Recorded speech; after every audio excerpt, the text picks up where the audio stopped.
Hello दोस्तों, good morning. Welcome to mission topper channel में। तो सुबह सुबह ये हमारी क्लास लाइव है 6 बजे।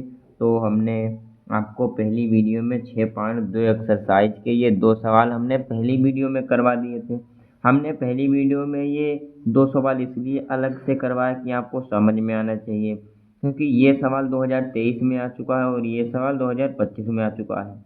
इसीलिए यही सवाल घूम फिर के आते हैं उसी में। शॉर्ट में 2 नंबर में, 3 नंबर में, किसी में आ सकते हैं, या ये आपके मल्टीपल क्वेश्चन में आ सकते हैं। तो इसीलिए हमने आपको इनको अलग करवाए थे। आज हम ये दूसरी वीडियो में आपको ये इसका दूसरा सवाल, ये सवाल हमारा 6.18 यानी 3 का है। और ये सवाल हम आपको चित्र बना के, देखो लिखा है त्रिभुज पी क्यू आर की भुजाओं पी क्यू और पी आर पर क्रमशः बिंदु ई और एफ स्थित हैं। यानी पी ऐसे त्रिभुज ऐसा ही होगा, सीधा होगा पी क्यू आर, और यहाँ पर हो जाएंगे ई और एफ स्थित हैं। निम्न में से प्रत्येक स्थिति के लिए बताइए ई एफ जो होगा हमारा, और ये क्यू आर के बराबर होगा। तो ये हमारा क्या हो जाएगा, त्रिभुज हो जाएगा। ये हमारे सारे त्रिभुज की वैल्यू दी हैं। तो हम पहले तो इसका एक त्रिभुज बनाएंगे पी क्यू आर, फिर उसको ई एफ और क्यू आर को पैरेलल रखेंगे। तो हम इसको पहले हल करेंगे बहुत ही अच्छी तरीके से। इस एक्सरसाइज को हम 2 वीडियो में आपको समाप्त करेंगे, और इस एक्सरसाइज में ये 3 सवाल लगवाएंगे सारे। फिर अगली एक्सरसाइज में हम ये सारे सवाल लगवा देंगे, जो कि हमारे यहाँ 10 तक हैं। ये हमारे 10 तक हैं, ये सारे सवाल लगवाए जाएंगे, एक एक सवाल। और इसमें ये हमारी जो प्रमेय दी हैं ये इम्पोर्टेंट हैं, और हम पहले भी पढ़ा चुके हैं, पिछले साल के वीडियो भी पढ़े होंगे। और जो नया पढ़ाऊँगा, जो सिलेबस में नया आया है, वो हर एक चीज़ बताई जाएगी आपको। तो हम इस वीडियो को बिना देरी किए शुरू करते हैं। तो हम दूसरे का पहला सवाल लगाएंगे, बहुत ही अच्छी तरीके से आपको समझ में भी आएगा।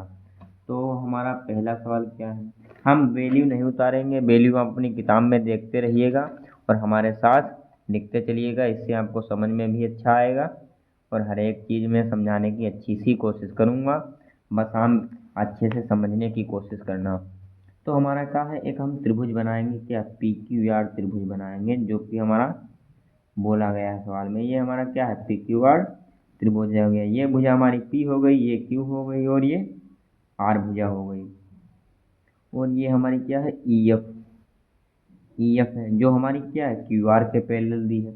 और हमारी पी ई की वैल्यू दी है 3.9 दी गई है, और हमारी जो ई क्यू की वैल्यू दी है वो 3 सेंटीमीटर है, और जो पी एफ दिया है वो 3.6 है, और जो हमारा एफ आर दिया है वो 2.4 है।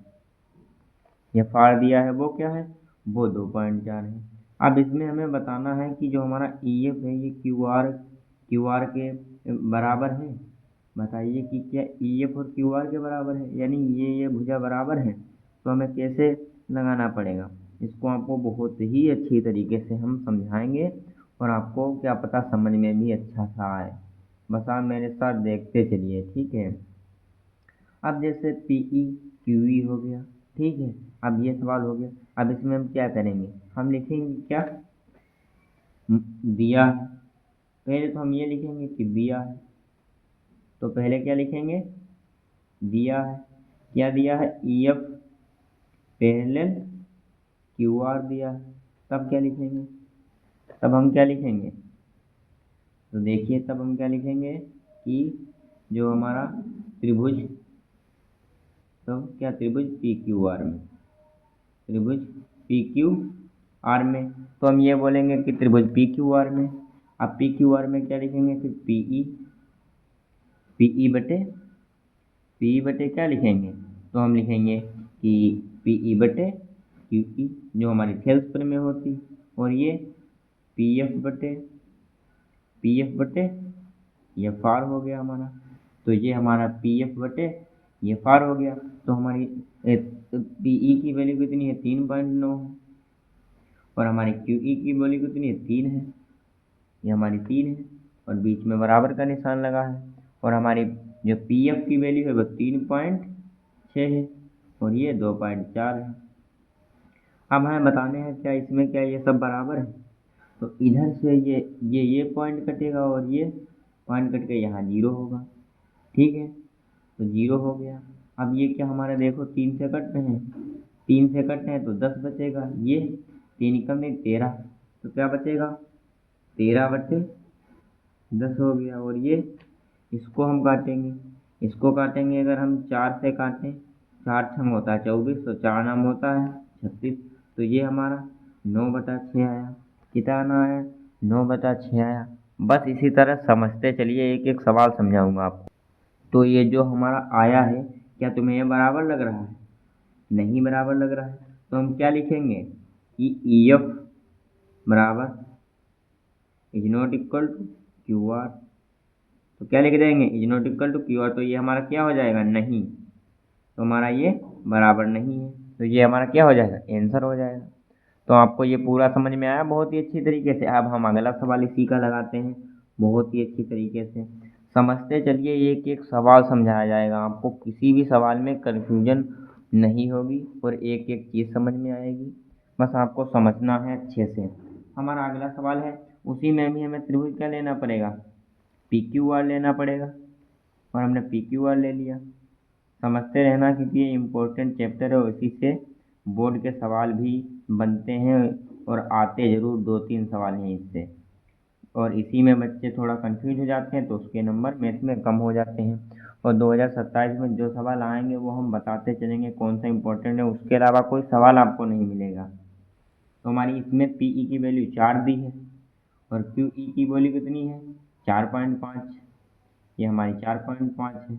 और P और F की वैल्यू 8 सेंटीमीटर दी है और RF की वैल्यू कितनी दी है? 9 दी है। FR की वैल्यू 9 दी है। अब इसमें भी हम क्या करेंगे? दिया है, क्योंकि लिखने का प्रोसीजर आपको लिखना चाहिए, इसी से आपको नंबर मिलते हैं। हर एक बच्चा लगा, हर एक सवाल आता है, पर उसके नंबर किस लिए कट जाते हैं? क्योंकि वो लिखने में थोड़ी गलती कर देता है। जितना अच्छा लिखोगे नंबर उतने ही अच्छे आएंगे।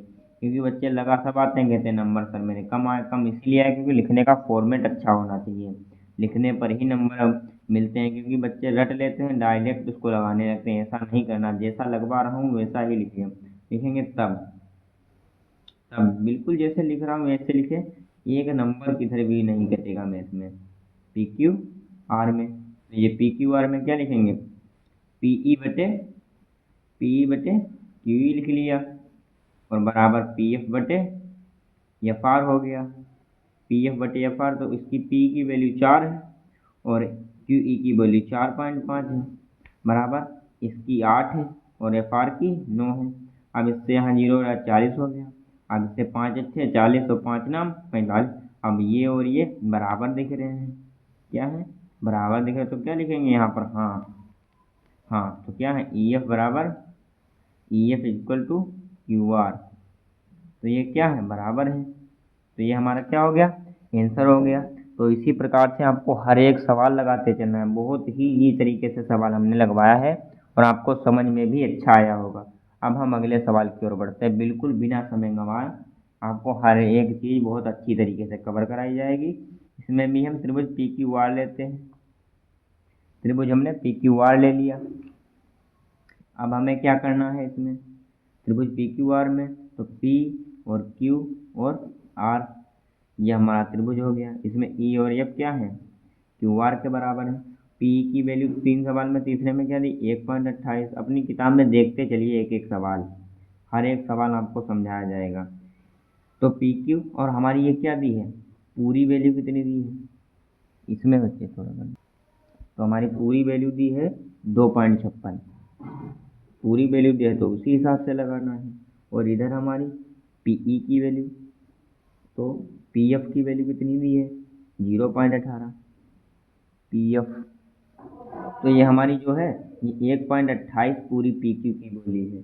PQ की वैल्यू 1.28 है, 1.28। और पूरी इधर PR की है कितनी? 2.56। थोड़ा गलत हो गया था, 2.56 है।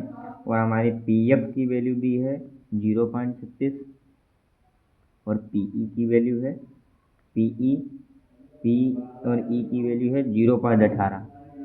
0.18। तो इस प्रकार से थोड़ा कंफ्यूज हो गया था, आपको समझ में आया होगा एक एक सवाल। तो हम फिर लिखेंगे डायरेक्ट। तो हम इसमें क्या लिखेंगे? PE/EQ। PE/EQ लिख लिया। और तो हम PE/EQ लिख लिया और PF/FR। तो ये हमारा पूरा थेल्स पर में, और थेल्स पर में को जब उल्टा करेंगे तो क्या हो जाएगा? PQ/FR तो हमारा क्या हो जाएगा, तो क्या हो जाएगा हमारा, जो हमारा हो जाएगा पी आर बटे, तो इससे हम क्या लेंगे, क्रॉस मल्टीप्लाई में क्या करेंगे, तो पी आर बटे, तो हमारा क्या हो जाएगा पी आर बटे पी क्यू, और पी आर बटे पी क्यू, और हमारा ये हमारा क्या हो जाएगा पी एफ बटे ई क्यू, तो पी एफ बटे पी ई हो जाएगा, तो पी एफ बटे पी ई हो जाएगा। इसी प्रकार से तो पी आर का मान है 2.56 और पी क्यू का मान है 1.28 बराबर पी एफ का मान है 0.36 और पी ई का मान 0.18। अब पॉइंट से पॉइंट इधर कट गया, पॉइंट से पॉइंट इधर, 128 दूना 56 होता है और 18 दूनी 36 होता है। तो क्या दिख रहा है हमारा 2 बराबर 2, यानी ये आपस में दोनों क्या हैं, बराबर हैं। तो हमारे बराबर हैं तो इसलिए क्या लिखेंगे यहाँ पर, हाँ तो क्या लिखेंगे E F parallel Q R, ये दोनों बराबर हैं, ये हमारा क्या हो गया आंसर। तो इस वीडियो में हम बस आपको इतना ही बताएंगे और इतना ही समझाएंगे। अगली वीडियो में हम आपको ये पूरी एक्सरसाइज कंप्लीट करवाने की कोशिश करेंगे।